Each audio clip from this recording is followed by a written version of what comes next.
Hey, it's Jordan with Status Coup. Bernie Sanders sort of criticizes President Biden for his continued blank check for genocide on the Palestinian people in Gaza at the hands of Israel.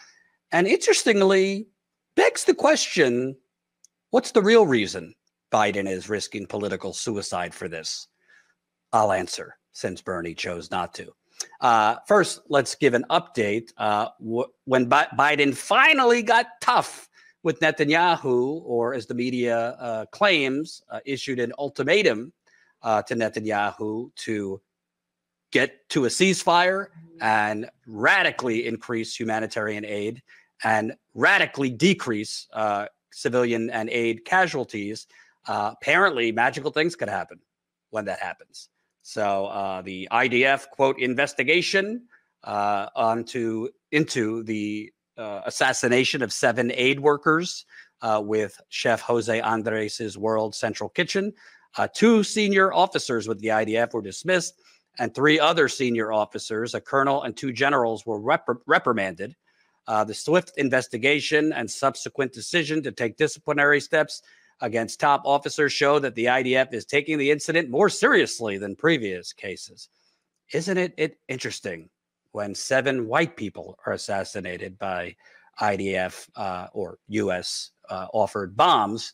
Swift actions. Not to take away horrible tragedy that those 7 aid workers were killed. I feel for their families, but boy, you didn't see this swift action and swift firings and reprimands after over 100 Palestinians were killed after Israel nuked them. Hungry, starving Palestinians that rushed a food truck, the Flower Massacre. Not such a swift reprimand and firings for those people. 7 white folks, including U.S. Volunteers, swift action. Interesting how that happens. Also, we are seeing apparently Israel could immediately open borders and make easier for humanitarian aid if Biden gets a little more stern. Literally took one 20-minute phone call in which Biden demanded immediate ceasefire and threatened to cut off aid, and magically a border opens, providing critical humanitarian aid to Gaza. And that is in reference to the Erez crossing between Gaza and Israel that was magically opened after Biden's, quote, reprimand and threat to pull funding, which I'm not really sure was the nature of that conversation between them, but that's what the corporate media is pushing. But I want to play this clip. Bernie Sanders went on the hyper neoliberal corporatist podcast, Pod Save America, and said some interesting comments about Biden. One thing that I really want to zero in on, let's take a listen to Bernie on Pod Save America. So the White House says that in a call today, President Biden told Netanyahu that, quote, the strikes on aid workers in the humanitarian situation are unacceptable. He underscored that an immediate ceasefire is essential and said that, quote, U.S. policy with respect to Gaza will be determined by our assessment of Israel's immediate action to address civilian harm, humanitarian suffering, and the safety of aid workers. How do you take that statement? Do you take that to mean that he might be finally ready to budge on conditioning aid? Or? As you know, there have been a lot of statements. Yes. I mean, one day I'm angry. The president is angry at Netanyahu. The next day he's very angry. Right. And the next day he's very, very angry. So what? At the same time, there is support for more military aid. We're talking about $10 billion in a supplemental bill that I voted against for that reason. I'm not going to give Netanyahu another $10 billion in military aid to continue to kill women and children in Gaza. Now, I hope, the president is not stupid. And I know the president, and he is in his heart a very decent human being. I know he's hurting from what's going on. Now, why they have continued this policy, if you ask me that question, I cannot give you an answer. I have some speculation, I have some guesses, but I wouldn't even say it publicly. I don't know why. But I would hope that the president understands that from a moral perspective and from a political perspective, because that young Palestinian in Michigan is not the only person. The polls are very clear. A majority of the American people, I think the last poll I saw was like 52%, think the United States should stop military aid to Israel. And among Democrats and among young people, the numbers are much higher. So the president is now engaged in a very, very difficult campaign. So from a moral perspective and from a political perspective, I hope very much that what he's saying today really does indicate a change of policy. But we will know. Well, I cannot get in Bernie Sanders' head. I've tried over the last 8 years.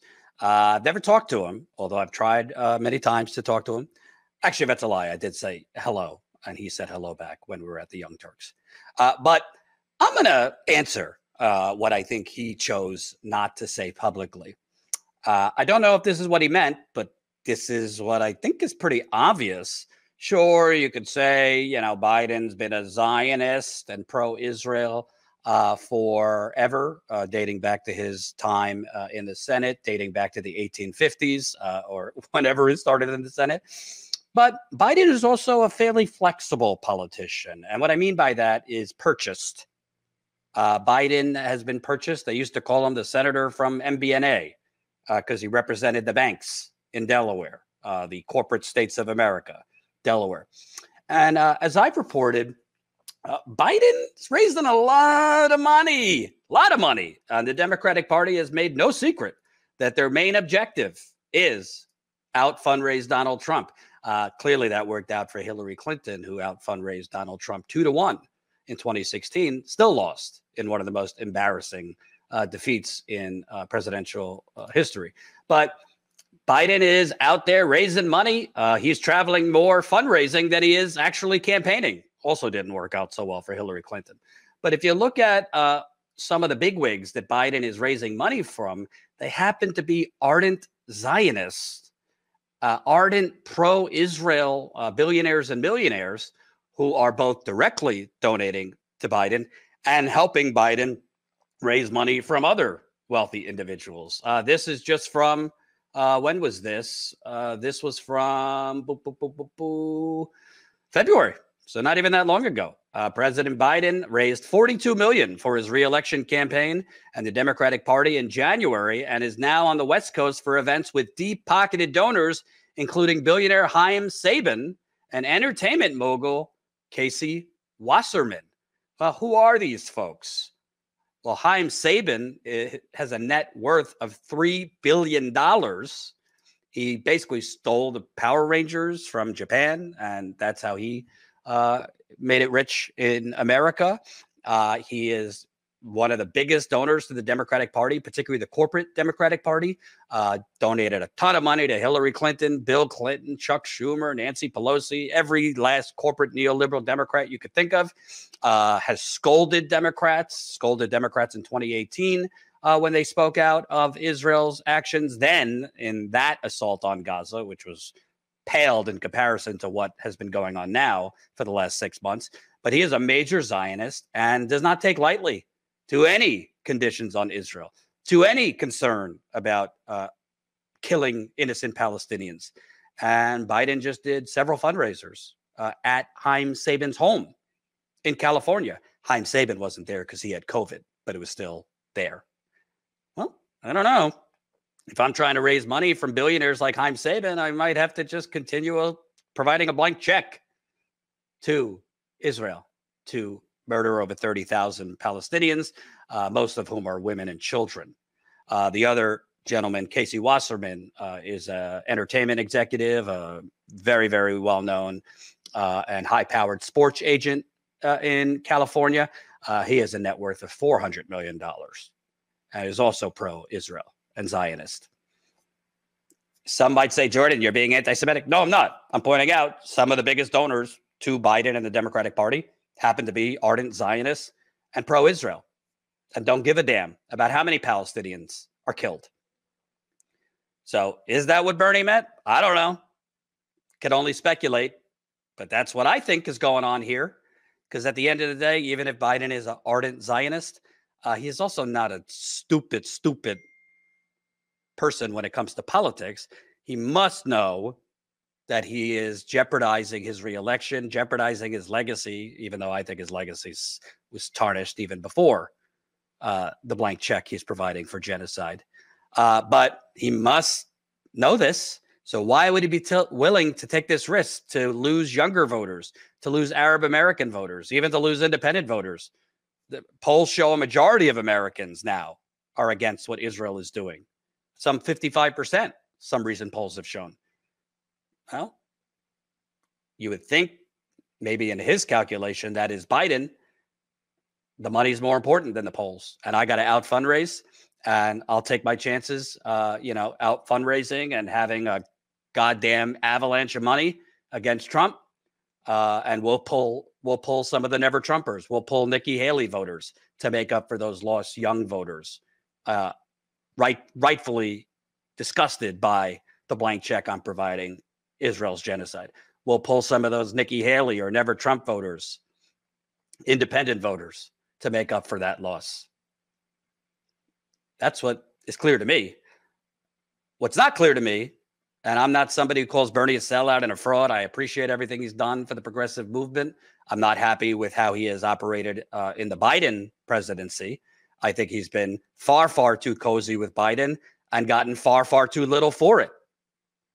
Some Biden policies, you could argue, were Bernie influenced, but on a grand scale, Biden literally ran on a public option that stopped mentioning it as soon as he was sworn in. Has actually moved further on healthcare to the right, has continued a lot of Trump's policies that are kind of like a backdoor privatization of Medicare.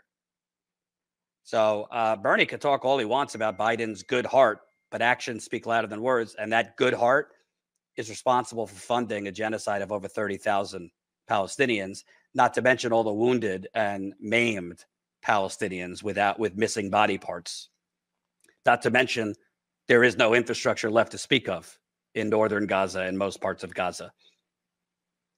So a little too late and not bold enough and not strong enough from Bernie.